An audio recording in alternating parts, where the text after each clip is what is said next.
নয়, এখন থেকে আমি তোমাকে তুমি আর তুমিও আমাকে তুমি করেই বলবে, মনে থাকে যেন। আচ্ছা থাকবে। ওই, এই দুইজনকে সে কখন ছেড়ে এসেছি, এখনো তাদের কোনো খোঁজ খবরই নেই। কি করছে চলো গিয়ে দেখি। হ্যাঁ চলো।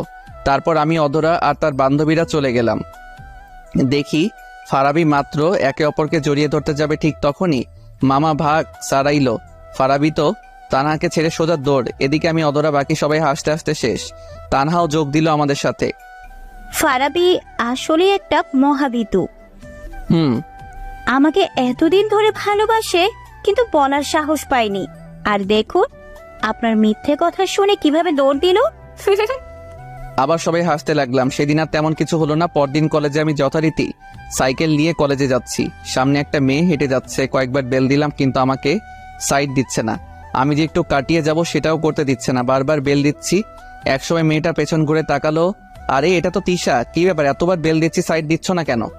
আমার ইচ্ছা হচ্ছে তাই দিচ্ছি না, আর তোর এই খ্যাতমার্কা সাইকেলের বেল আমার কান ঝালাপালা করে দিচ্ছে।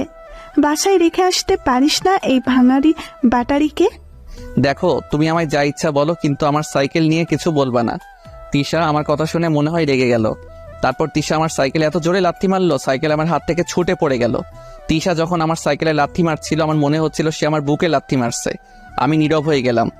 কিরে, এমন চুপ করে আছিস কেন?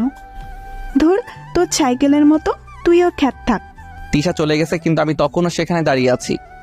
বেস্ট ফ্রেন্ডকে অপমান করলে যেমন কষ্ট হয়, আমারও তেমন কষ্ট হচ্ছিল। আমি দাঁড়িয়ে আছি, তখন কোথা থেকে অধরা এসে আমাকে বলল, আরে তুমি এখানে এইভাবে দাঁড়িয়ে আছো কেন, আর তোমার সাইকেল এভাবে পড়ে আছে কেন?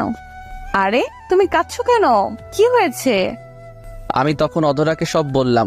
অধরা আমার কথা শুনে খানিক মুচকি হাসি দিয়ে বলল, ওই জন্য কেউ কাঁদে বোকা ছেলে? অধরা আমার